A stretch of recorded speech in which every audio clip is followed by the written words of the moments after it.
الحمد لله نحمده ونستعينه ونستغفره ونؤمن به ونتوكل عليه ونعوذ بالله من شرور أنفسنا ومن سيئات أعمالنا من يهده الله فلا مضل له ومن يضلله فلا هادي له ونشهد أن لا إله إلا الله وحده لا شريك له ونشهد أن سيدنا ونبينا ومولانا محمدا عبده ورسوله صلى الله تعالى على خير خلقه محمد وآله وأصحابه أجمعين. أما بعد، أعوذ بالله من الشيطان الرجيم. بسم الله الرحمن الرحيم. إن الدين عند الله الإسلام. وقال النبي صلى الله عليه وسلم الدين يسر. وقال الله تبارك وتعالى يريد الله بكم اليسر ولا يريد بكم العسر. صدق الله العظيم. اللہ جل شانہ نے ہم سب کو مسلمان بنایا اور نبی اکرم صلی اللہ علیہ وسلم کی امت میں پیدا فرمایا. ہم سب اللہ کے بندے ہیں اور نبی اکرم صلی اللہ علیہ وسلم کی امتی، خواہ مسلمان ہو یا غیر مسلم ہو، سب اللہ کے بندے ہیں اور سب نبی اکرم صلی اللہ علیہ وسلم کی امتی ہیں. دنیا کے اندر اللہ نے انسانوں سے محبت کے خاطر انبیاء علیہ السلام کو دنیا کے اندر مبعوث فرماتے رہے. کتنے انبیاء دنیا میں آئے اس کی صحیح تعداد اللہ ہی کو معلوم، اللہ کے سوا کوئی اور نہیں جانتا. بعض لوگ کہتے ہیں 2 لاکھ انبیاء دنیا میں آئے، بعض کہتے ہیں 1.5 لاکھ آئے، مگر ایک روایت آتی ہے 1,24,000 کی. انبیاء علیہ السلام تشریف لاتے رہے اور آخر میں جناب رسول اللہ صلی اللہ علیہ وسلم تشریف لائے اور آپ کے اوپر انبیاء کے سلسلے کو بند کر دیا گیا. انبیاء کا سلسلہ اب قیامت تک بند. اب کوئی نبی نہیں آئے گا. یہ امت آخری امت ہے اور ہمارے نبی آخری نبی. اب یہ سلسلہ منقطع ہو گیا. تو انبیاء علیہ السلام دنیا میں تشریف لاتے رہے اور انسانیت کے لیے ہدایت کی کوشش کرتے رہے تاکہ لوگ اللہ کو مانیں، اللہ کی مانیں، اللہ سے مانگیں. تاکہ انسان کیا کرے؟ اللہ کو مانے، اللہ کے احکامات کو مانے، اور جس طریقے سے اللہ کی ذات ہے اللہ کی ذات کو مانے اور اللہ کے احکامات کو مانے. ہمارے نبی جناب رسول اللہ صلی اللہ علیہ وسلم نے بھی آ کر یہی محنت کی. نبی اکرم صلی اللہ علیہ وسلم کو جو دین مرحمت فرمایا گیا اور حدیث میں فرمایا گیا کہ بہت آسان دین، الدین یسرون، الدین یسرون، دین بہت آسان. اور اللہ جل شانہ نے بھی قرآن میں متعدد جگہ پر فرمایا کہ ہم نے تمہارے لیے دین کو آسان بنایا. وما جعل علیکم فی الدین من حرج، وما جعل علیکم فی الدین من حرج. دین اسلام کے اندر کوئی تنگی نہیں، بہت آسان ہے. فطرت کے مطابق دین اسلام ہے. فطرت اللہ الذی فطر الناس علیہ، جیسے انسان کی فطرت ہے اسی کا نام دین اسلام ہے. کوئی مشکل نہیں. پہلے زمانے کے اندر مشکل احکامات تھے مگر اسلام کے اندر بہت آسان احکامات دیے گئے. کھڑے ہو کے نماز پڑھو، نہیں پڑھ سکتے تو بیٹھ کے پڑھ لو، بیٹھ کے نہیں پڑھ سکتے لیٹ کے پڑھ لو. پانی سے وضو کر لو، نہیں کر سکتے تو تیمم کر لو. بہت آسان ہے جس پہ پوری دنیا والے عمل کر سکتے. پہلے زمانے کے انبیاء ایک علاقے کے لیے آتے تھے، ایک قبیلے کے لیے آتے تھے، چند قبیلوں کے لیے آتے تھے، تو وہ چند قبیلے والے جو دین پر عمل کر سکتے تھے ان کو دیا گیا، مگر ہمارے نبی کا دین بہت آسان کر کے دیا گیا تاکہ قیامت تک جتنے لوگ آنے والے ہیں، خواہ عرب ہو یا عجم ہو، خواہ ترکی ہو یا رومی ہو، جس زبان کے اندر، جس زبان کے بھی ہو، جس علاقے کے بھی ہو، جس زمانے کے اندر ہو، سب کے لیے دین پر عمل کرنا آسان ہو جائے۔ بات سمجھ میں نہیں آئی، دوبارہ عرض کرتا ہوں۔ پہلے زمانے کے اندر انبیاء کو جو دین دیا گیا وہ مشکل بھی تھا، کیونکہ وہ چند علاقوں کے لیے تھا، چند لوگوں کے لیے تھا، مگر ہمارے نبی کا دین پوری دنیا کے لیے، قیامت تک کے لیے، اور عرب عجم سب کے لیے، اس لیے اتنا آسان دین کر کے اللہ نے دیا تاکہ ہر آدمی اس پہ عمل کرے اور ہر آدمی جنت میں پہنچ جائے۔ خواہ وہ عربی بولتا ہو یا ترکی بولتا ہو یا افریقہ کا ہو یا آسٹریلیا کا ہو، کسی زبان کا بھی ہو، ہر ایک کے لیے دین اسلام پہ چلنا آسان ہے۔ اور قیامت تک کے لیے اللہ نے یہ قانون بنا دیا، وَمَن يَبْتَغِي غَيْرَ الْإِسْلَامِ دِينًا فَلَن يُقْبَلَ مِنْهُ وَمَن يَبْتَغِي غَيْرَ الْإِسْلَامِ دِينًا فَلَن يُقْبَلَ مِنْهُ۔ اب قیامت تک کے لیے اللہ کی طرف سے اعلان ہو گیا، جو دین اسلام کو چھوڑ کر کسی اور دین پر چلے گا، فَلَن يُقْبَلَ مِنْهُ، ہرگز ہرگز ہرگز اس سے وہ دین قبول نہیں کیا جائے۔ اب قیامت تک کے لیے کامیابی اور کامرانی کا مذہب کون سا ہے؟ دین اسلام۔ کون سا ہے بھائی؟ اس کو نہیں چھوڑا جا سکتا۔ ایک صحابی آئے، یا رسول اللہ، یا رسول اللہ میں بوڑھا ہو گیا، مجھے ایک نصیحت فرما دیجیے جو ایسی ہو جس میں عمل کر سکوں۔ نبی نے فرمایا قل آمنت باللہ ثم استقم، ایک ہی جملہ فرمایا، قل آمنت باللہ ثم استقم۔ نبی نے صرف ان کو یہ نصیحت نہیں فرمائی تھی، ہم سب کے لیے یہ نصیحت ہے، قل آمنت باللہ ثم استقم، کہو میں اللہ کو مانتا ہوں اور پھر اس کے بعد موت تک جمے رہنا۔ یہ نہیں کہ چند دنوں کے لیے، چلے بھر کے لیے، سال بھر کے لیے ہم اللہ کو مان رہے ہیں، نہیں، موت تک، آخری سانس تک ہم نے دین اسلام پہ جمے رہنا ہے۔ کہیں انشاءاللہ ان الذین قالوا ربنا اللہ ثم استقاموا، ان الذین قالوا ربنا اللہ ثم استقاموا تتنزل علیہم الملائکہ الا تخافوا ولا تحزنوا وابشروا بالجنة التي كنتم توعدون نحن أولياؤكم في الحياة الدنيا وفي الآخرة ولكم فيها ما تشتهي أنفسكم ولكم فيها ما تدعون نزلا من غفور رحيم۔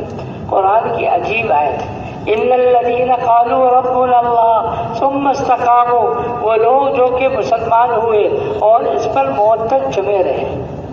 کب تک جم رہے؟ یاد رکھیے، حالات آتے ہیں تو آدمی پھسل جاتا ہے، آدمی خوشی اور غمی کے اندر، حضرت جی مولانا انعام صاحب بار بار فرماتے تھے، عام وقتوں کے اندر آدمی دین پر چلتا ہے اور جب اس کو خوشی اور غمی کے حال آتا ہے پھر وہ دین کو چھوڑنے لگتا ہے۔ خوشی کے اندر بھی ہو، فرمائیے، غمی کے اندر، ہر حال کے اندر اللہ کو مانیں گے، اور کب تک مانیں گے؟ موت تک۔ تتنزل علیہم الملائکہ، آدمی نے ارادہ کیا کہ موت تک جموں گا، آپ سب نے ارادہ کیا، میں نے ارادہ کیا کہ موت تک جموں گا، تو کیا ہوگا؟ تتنزل علیہم الملائکہ، کہ ملائکہ ان کے اوپر نازل ہوں گے۔ آپ سب نے ارادہ کیا کہ ہم موت تک دین پر چلیں گے، تو ملائکہ آپ کو چاروں طرف سے آپ کی مدد کے لیے مقرر ہو گئے۔ تتنزل علیہم الملائکہ الا تخافوا ولا تحزنوا، وہ کہتے ہیں کہ تم فکر نہ کرو، غم نہ کرو، اور کیا کرو؟ تمہارے لیے تو اللہ نے ہمیں مقرر کر دیا، جب موت کا وقت آتا ہے تو یہ فرشتے آتے ہیں، موت کا وقت آتا ہے تو فرشتے اور آتے ہیں۔ نحن اولیاؤکم فی الحیات الدنیا وفی الآخرہ، فرشتے موت کے وقت آ کے کہتے ہیں ہم تمہارے ساتھی تھے دنیا میں بھی اور اب تمہارے ساتھ ساتھ رہیں گے۔ دنیا کے اندر تم ہم کو دیکھ نہیں سکتے تھے، ہم تم کو دیکھتے۔ اس وقت ہزاروں کی تعداد میں فرشتے موجود ہیں جو ہمیں اور آپ کو نظر نہیں آ رہے، وہ ہمیں دیکھ رہے ہیں، وہ ہمیں دیکھ رہے ہیں، ہم ان کو نہیں دیکھ رہے۔ مگر موت کے وقت میں فرشتے آ کر کہیں گے نحن اولیاؤکم فی الحیات الدنیا وفی الآخرہ، ہم تمہارے ساتھی تھے دنیا کے اندر بھی، تم ہمیں دیکھ نہیں سکتے تھے، ہم تم کو دیکھتے تھے، تمہاری مدد کرتے تھے، مگر آج کے بعد سے تم ہم کو دیکھو گے، ہم تم کو دیکھیں گے۔ وَلَكُمْ، اور اللہ کی طرف سے اعلان آیا ہے وَلَكُمْ فِيهَا مَا تَشْتَهِي أَنفُسُكُمْ وَلَكُمْ فِيهَا مَا تَدَّعُونَ، اللہ کی طرف سے یہ اعلان ہم لے کر آئے ہیں کہ آج کے بعد سے تمہارے دل کے اندر جو خواہش پیدا ہوگی اللہ اس خواہش کو پورا کرے گا، اللہ اس خواہش کو بھی کیا کریں گے، اللہ اس کو بھی پورا کر دیں گے۔ اور نزلا من غفور الرحیم، اور اللہ نے تمہارے لیے دسترخوان لگوایا ہے جس کے اندر اللہ کی تمہاری طرف تمہاری میزبانی ہوگی۔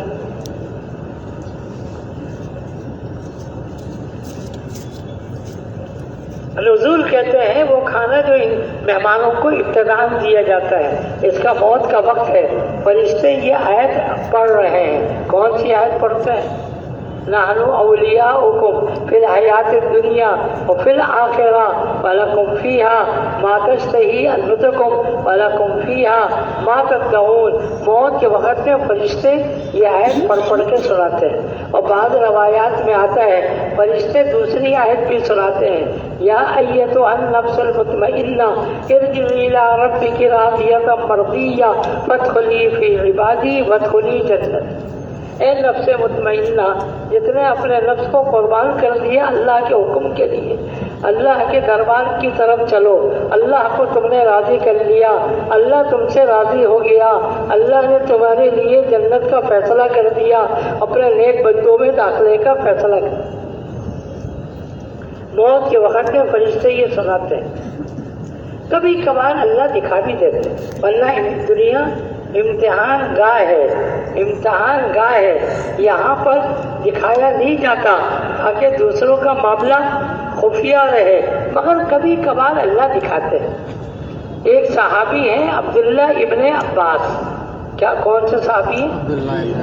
حضرت نبی جی کے چچا کے بیٹے ہیں، ان کے ابا کا نام عباس تھا، نبی کے چچاؤں میں سے 2 مسلمان ہوئے تھے۔ کتنے؟ کون کون سے؟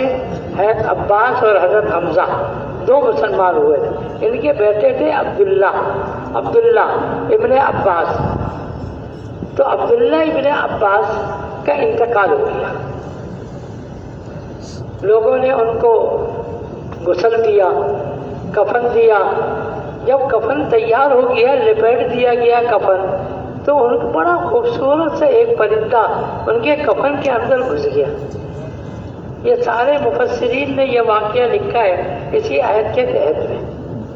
ایک خوبصورت سا پرندہ ان کے کفن کے اندر گھس گیا، وہ بڑی پیاری آواز سے وہ پڑھ رہا تھا، یا ایتھا النفس المطمئنہ ارجعی الی ربک راضیۃ مرضیہ فادخلی فی عبادی وادخلی جنتی۔ بڑی آواز خوبصورت، لوگوں نے اس آواز کو سنا۔ پھر لوگوں نے کہا تو ہم دفن کریں گے۔ طائف کا واقعہ ہے، حضرت عبداللہ ابن عباس کی قبر طائف کے اندر، وہاں کا واقعہ ہے۔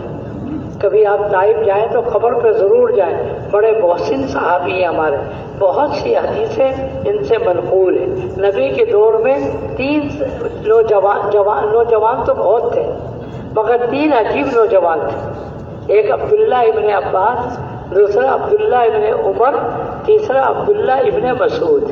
عبداللہ ابن عباس مفسر قرآن بن گئے، عبداللہ ابن عباس مفسر قرآن، عبداللہ ابن مسعود فقیہ الامہ بن گئے، اور عبداللہ ابن عبداللہ ابن مسعود فقیر امت بن گئے اور ابن عمر کون بن گئے؟ فقیر اتباع سنت، سنت کی اتباع۔ ان جیسا کوئی اور نوجوان اللہ ہمارے نوجوانوں کو ایسے ہی بنا دے۔ تو میں عرض کر رہا تھا کہ لوگوں نے کفن کھولا تاکہ پرندہ کفن نہ ہو جائے، کھولا تو کوئی پرندہ اثر نہیں تھا، دوبارہ انہوں نے کفن کو لپیٹ دیا، تھوڑی دیر کے بعد پھر اندر سے آواز آنا شروع ہو گئی، بڑی خوبصورت آواز، یا ایتھا النفس المطمئنہ ارجعی الی ربک راضیۃ مرضیہ، چلو اللہ کے دربار کی طرف، اللہ تم سے خوش ہو گئے، اللہ نے کو تم نے خوش کر دیا، اللہ کے نیک بندوں میں تم شامل ہو گئے اور اللہ نے تمہارے لیے جنت کا فیصلہ کر دیا۔ ہمیشہ نہیں ہوتا یہ، کبھی کبھار، کبھی کبھار۔ چند سال پہلے ہندوستان میں ہمارے ایک بزرگ کا انتقال ہو رہا تھا، ایک بزرگ کا انتقال ہو رہا تھا، لوگ بیٹھے ہوئے تھے وہاں پر، دروازے پہ ایک دستخط ہوئی، اس نے ایک پرچہ دیا، لکھا ہوا ایک پرچہ دیا، پرچہ دے کر کہا وہ آدمی گیا پتہ ہی نہیں، کہا کہ یہ جو انتقال، جس کا انتقال ہو رہا ہے اس کو پڑھ کے سنا دو۔ اندر جا کے کھولا، اس کے اوپر لکھا ہوا تھا، یا ایتھا النفس المطمئنہ ارجعی الی ربک راضیۃ مرضیہ فادخلی فی عبادی وادخلی جنتی۔ ایک خاتون گزری ہے رابعہ بصریہ، نام سنا؟ تقریباً 200 ہجری کی ہے یہ، آج 1445 ہو گئی، 1200 سال پرانا واقعہ۔ رابعہ بصریہ تھی تو یہ حبشہ کی، مگر انہوں نے، ان کے والد صاحب اتنے غریب تھے، کچھ کھانے پینے کو نہیں تھا، انہوں نے اپنی بچی ہی کو فروخت کر دیا۔ ایک بصرہ کے آدمی نے اس کو خرید لیا، بصرہ لے کے چلے گئے، اور یہ اپنے بہن بھائیوں میں چوتھے نمبر پہ تھے۔ کون؟ رابعہ چوتھے نمبر پہ تھی۔ عربی میں چوتھے کو کہتے ہیں رابعہ، چوتھے کو کیا کہتے ہیں؟ رابعہ۔ اور یہ بصرہ میں رہتی تھی، اگرچہ حبشہ کی تھی، مگر بصرہ میں انہوں نے زندگی گزاری، اس لیے ان کو کیا کہا جاتا ہے؟ رابعہ، حالانکہ ان کا یہ نام نہیں تھا، رابعہ بصریہ ان کو کہتے تھے۔ بڑی اللہ والی خاتون تھی۔ اب حبشہ والوں کی مثال دی جاتی تھی کالے ہونے کی وجہ سے، اور کیونکہ پہلے حبشہ، اب بعد میں ان کی، اب یہ میرے سامنے بیٹھے ہوئے حبشہ والے، میں نے بات کہہ تو دی مگر اب اس کو بنانے میں مجھے وقت لگے گا۔ برابر میں یمن ہے، قریب کے اندر روم ہے، اور دوسرے یورپ کے علاقے ہیں، اس لیے ان کی شادیاں وہاں پر بہت ہوئی پہلے، اب بھی بہت ہوئی، اب بھی ہوتی ہے، اس لیے ان کا رنگ زیادہ کالا نہیں ہوا، پہلے یہ بہت کالے تھے۔ حضرت بلال حبشی بھی تھے نا، وہ بھی بہت کالے تھے۔ یہ رابعہ بصریہ بھی بڑی، عورت کے اندر خوبصورتی کیا ہے؟ مال زیادہ ہو، خوبصورت ہو، جبھی تو اس کی مانگ ہوتی ہے۔ رابعہ بصریہ کے اندر کوئی ایسی خوبی نہیں تھی، مگر اتنا اللہ کو راضی کیا، 1250 سال ہوئے اور اس ممبر پہ ان کا نام آ رہا ہے۔ اور دنیا میں ہزاروں جگہوں پر ان کا نام ممبروں پہ لیا جاتا ہے۔ میں پورے حالات کر کے نہیں سنا رہا، صرف یہ سنا رہا ہوں کہ جب ان کے انتقال کا وقت آیا، بہت سی عورتیں بیٹھی ہوئی تھیں ان کے پاس، ان کو کچھ الہام سا ہوا، کہنے لگی تم یہاں سے نکل جاؤ۔ کمرے میں جتنی عورتیں بیٹھی ہوئی تھی ان سب سے کہا کہ تم یہاں سے نکل جاؤ۔ باہر نکل گئی سب عورتیں، مگر عورتوں کی تو عادت ہوتی ہے نا تجسس، تو انہوں نے کہا کہ ہمیں نکال تو دیا، ہے کیا چیز کمرے میں؟ انہوں نے دراروں سے دیکھنا شروع کیا، کوئی نظر نہیں آیا، مگر چاروں طرف سے ایک آواز سنائی دی۔ ایسا لگتا تھا یہ آواز دیواروں کے اندر سے آ رہی ہے، ایسا لگتا تھا یہ آواز زمین کے اندر سے آ رہی ہے، چھت کے اوپر سے آ رہی ہے، پڑھنے والا کوئی نظر نہیں آ رہا تھا، مگر آواز چاروں طرف سے گونج رہی تھی۔ وہ آواز کیا تھی؟ یا ایتھا النفس المطمئنہ ارجعی الی ربک راضیۃ مرضیہ فادخلی فی عبادی وادخلی جنتی۔ ہر مرنے والے کو جو اللہ کا مقرب بندہ ہے، مرنے سے پہلے یہ آیت پڑھ کے سنائی جاتی ہے۔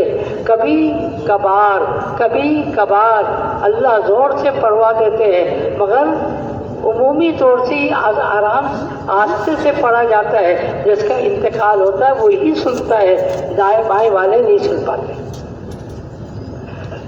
تو میں نے عرض کیا کہ دین اسلام اتنا آسان دین ہے، ہر آدمی اس پہ عمل کر سکتا ہے۔ یرید اللہ بکم اليسر ولا یرید بکم العسر، یرید اللہ بکم اليسر ولا یرید بکم العسر۔ اللہ نے تمہارے لیے دین اسلام کو بہت آسان بنایا ہے، تمہارے لیے دین اسلام کو مشکل نہیں بنایا۔ میں نے عرض کیا کہ پہلے زمانے کے اندر مشکلات بھی ہوا کرتی تھی، مگر اب اللہ نے بڑی آسانیاں دین اسلام، ہر ایک کو اللہ نے جنت کے لیے پیدا کیا کہ جنت میں جائے، تو جائے گا کیسے؟ تھوڑا سا بہانہ اللہ کی طرف سے، اس پہ عمل کر لو میں تمہیں جنت میں پہنچا دوں۔ تھوڑی سی چیزیں، کوئی مشکل نہیں ہے، تھوڑی سی چیزیں کوئی مشکل نہیں ہے، بس تھوڑا دین پہ عمل کر لو، اللہ تم کو دین پر پہنچا دیں گے۔ یا ایھا الذین آمنوا ادخلوا فی السلم کافہ، یا ایھا الذین آمنوا ادخلوا فی السلم کافہ، اللہ کی طرف سے حکم دیا گیا ہے پورے دین میں داخل ہو۔ ہاں، پورے دن جتنا چل سکتے ہو چلو گے، استغفار کرتے رہو پورے دین پہ نہ چلنے کی وجہ سے، خود بھی پورے دین پہ چلیں گے اور پوری انسانیت کو پورے دین پہ لانے کی کوشش کریں گے۔ کہیں انشاءاللہ۔ کون ایسا کرے گا؟ امریکہ والے کوئی ایک بھی جہنم میں نہ جاوے، افریقہ والے ایک بھی جہنم میں نہ جائیں، آسٹریلیا والے کوئی جہنم میں نہ جائیں۔ یہ ذمہ داری میرے اور آپ کی ہے، کیونکہ جناب رسول اللہ صلی اللہ علیہ وسلم آخری نبی دنیا سے تشریف لے گئے۔ ما کان محمد ابا احد من رجالکم ولکن رسول اللہ وخاتم النبیین۔ اللہ نے ہمارے نبی کو آخری نبی بنایا اور قیامت تک کے لیے نبوت کا سلسلہ بند کر دیا۔ اب میرے اور آپ کے ذمے ہے ساری انسانیت کے لیے، ساری انسانیت پہ محنت کرنا۔ میں ایک بات کہنا چاہ رہا ہوں، ذرا توجہ کے ساتھ سنیں گے تو اللہ آسان کر دیں گے۔ ہر نبی کے بارے میں آتا ہے جب نبوت کا کام ختم کر لیتے تھے، اللہ ان سے یہ کہتے تھے دعا مانگو، میں تمہاری دعا کو قبول کروں گا۔ ہر نیک عمل کے بعد دعا قبول ہوتی ہے۔ دعوت کا کام تو ام الحسنات ہے، ساری نیک کام کی ماں ہے، اس کے بعد تو دعا ضرور قبول ہوتی ہے۔ انبیاء علیہم السلام نے دعا مانگی۔ کچھ نبیوں کا دعا کا تذکرہ قرآن کے اندر ہے اور کچھ کا احادیث کے اندر ہے۔ وقال نوح ربی لا تذر علی الارض من الکافرین دیارا۔ نوح علیہ السلام کی دعا قرآن نے ذکر کی کہ اللہ یہ جو تھوڑے بہت مسلمان باقی ہیں، کہ اللہ ان کو اسلام پر جما دے، باقی کافروں کو تو برباد کر دے، ایسا نہ ہو کہ ان کی وجہ سے یہ بھی کہیں بگڑ نہ جائے۔ بہرحال مختلف انبیاء کی دعائیں، اب میں وہ ساری دعائیں نہیں بتاؤں گا کیونکہ وقت بھی نہیں ہے۔ انبیاء کو کہا جاتا تھا دعا مانگو، اور انبیاء دعا مانگا کرتے تھے، ان کی وہ دعا قبول ہوتی تھی۔ اتنی بات سمجھ میں آئی؟ نبی اکرم صلی اللہ علیہ وسلم کو نے دعا نہیں مانگی، یہ عجیب بات۔ نبی اکرم صلی اللہ علیہ وسلم اپنی امت سے اتنی محبت کرنے والے، مگر آپ نے دعا نہیں مانگی۔ آپ نے کہا کہ میں قیامت کے دن دعا مانگوں گا۔ قیامت کے دن شفاعت کبریٰ جو ہے نا، وہ نبی کی دعا ہوگی۔ کیا مطلب؟ قیامت کے دن جب میدان محشر میں سب جمع ہو جائیں گے، بڑی پریشانی کا وقت ہوگا۔ اتنی پریشانی کسی نے نہ دنیا میں دیکھی نہ بعد میں کبھی نظر آئی۔ بڑی پریشانی، اتنا سخت اندھیرا ہوگا میدان محشر میں کہ آدمی کو اپنا جسم بھی نظر نہیں آئے، اپنا ہاتھ بھی نظر نہیں آئے، بہرحانہ ہوں گے۔ کپڑے کا کوئی ٹکڑا جسم پہ نہیں ہوگا، نہ مرد کے نہ عورت کے، سر ہانڈی کی طرح ابلنا ہو، عجیب منظر ہے، میں وہ منظر بتا نہیں سکتا جو حدیث میں بیان کیا گیا، ایک دوسرے سے چپکے ہوئے ہوں گے۔ اما عائشہ نے تو فوراً سوال کر لیا، یا رسول اللہ مرد عورت پہنا ہوں گے، کیا شرم نہیں آئے گی؟ وہ تو حیا والی عورتیں تھیں۔ نبی نے فرمایا اتنی پریشانی ہوگی کہ وہاں پہ حیا کرے، آدمی کو کوئی ہوش ہی نہیں ہو، ہوش ہی اندھیرا گھٹ ہوگا، کوئی پتہ ہی نہیں چلے گا۔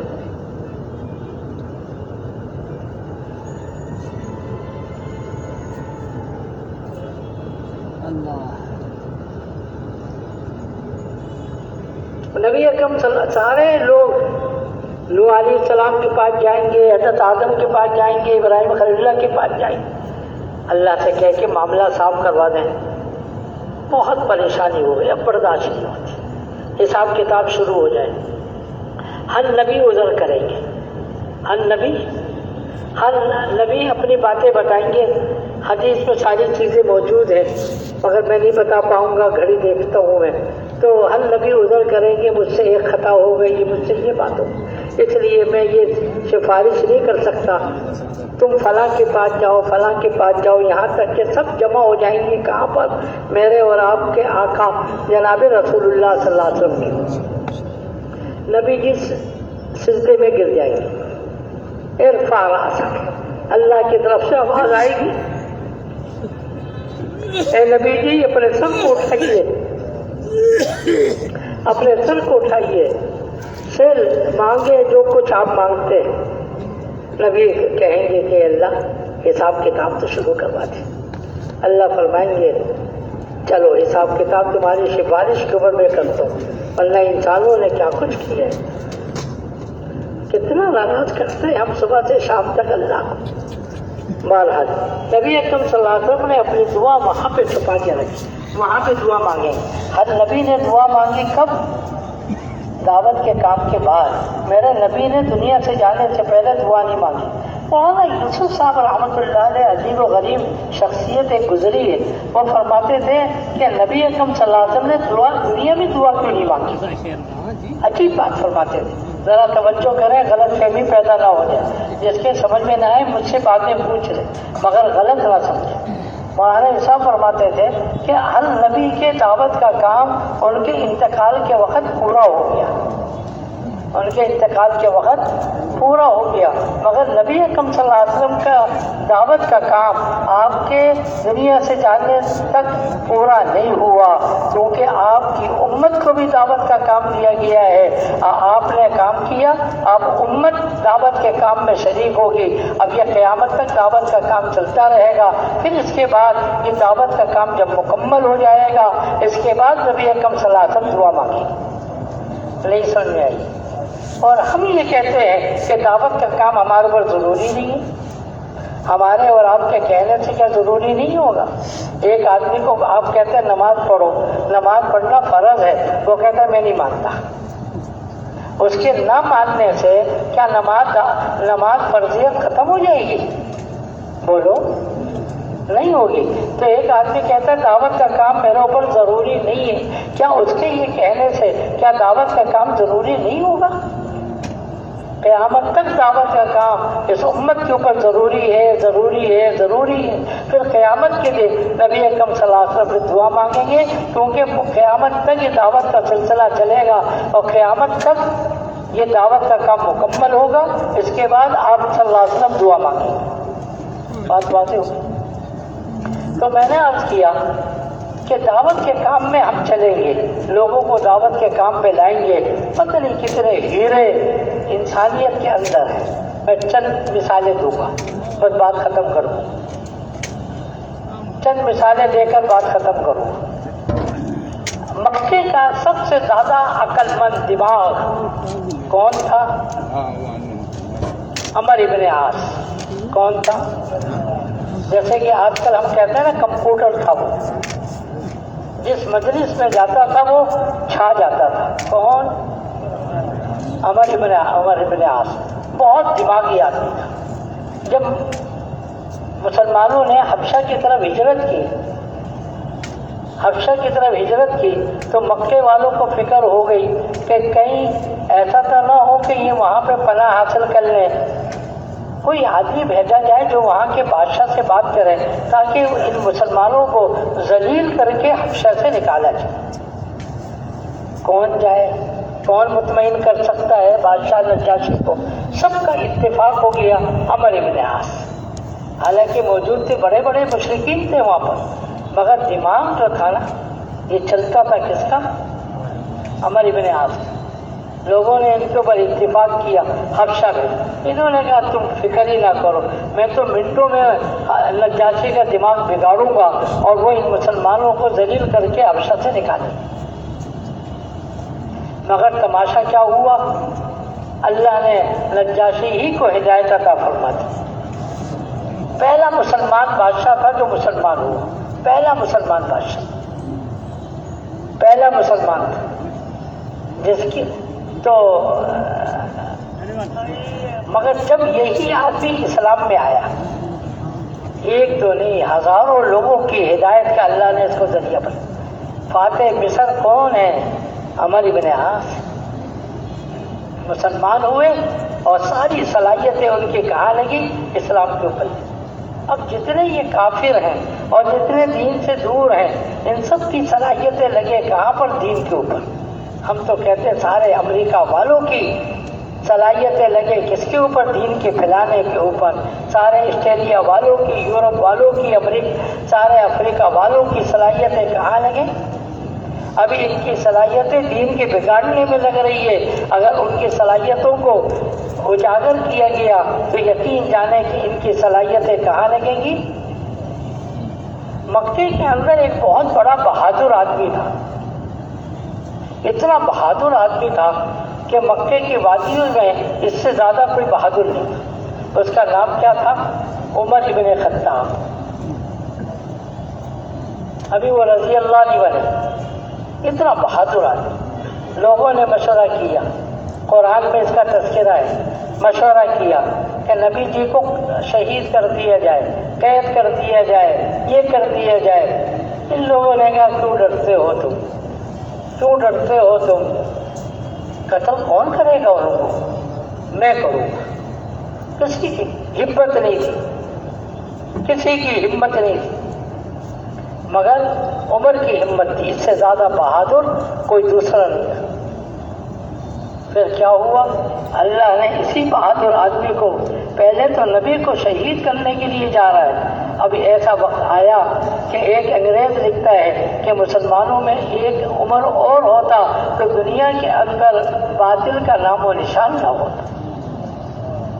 22.5 لاکھ مربع میل کے اوپر اس آدمی کی حکومت تھی اور ایک آدمی بھی بھوکا نہیں سوتا تھا۔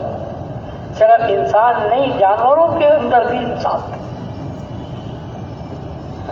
ان کی صلاحیتیں کہاں لگی؟ ہم کسی کو معمولی نہ سمجھیں، ہر ایک کی منتیں خوشامدیں کریں۔ آج ان کی صلاحیتیں معلوم نہیں غلط کاموں میں لگ رہی ہے، ایک وقت آئے گا اسلام پہ لگے گی اور ان کی برکت سے ہزاروں لاکھوں آدمی کو ہدایت ملے۔ ایک آدمی تھا ولید کا بیٹا خالد، خالد ابن ولید جن کو کہتے ہیں۔ عجیب واقعہ ہے ان کے اسلام میں آنے کا۔ بارہ ولید کا بیٹا خالد، احد کے اندر 70 بڑے بڑے صحابہ شہید ہوئے۔ حضرت حمزہ جیسا آدمی جو 1000 آدمی کے برابر تھا، کتنے؟ 1000 آدمی کا مقابلہ اکیلے کر سکتا تھا۔ اللہ کے عرش کے اوپر لکھا ہوا ہے وَحَمْزَةُ أَسَدُ اللَّهِ وَأَسَدُ رَسُولِهِ، وَحَمْزَةُ أَسَدُ اللَّهِ وَأَسَدُ رَسُولِهِ۔ اللہ کے شعروں میں سے کون ہے؟ حضرت حمزہ ہے، حضرت حمزہ ہے۔ 1000 آدمی کا مقابلہ اکیلے کر سکتے ہیں، اتنا بہادر آدمی۔ آہا، بڑے بڑے صحابہ شہید ہو رہے احد کے اندر، کتنے؟ 70۔ یہ منصوبہ جو بنایا ہے میدان جنگ کے دوران کس نے بنایا؟ خالد نے بنایا۔ ابو سفیان وغیرہ نے ساتھ دیا اور مشرکین نے، مگر اس کا منصوبہ بنانے والا کون؟ خالد۔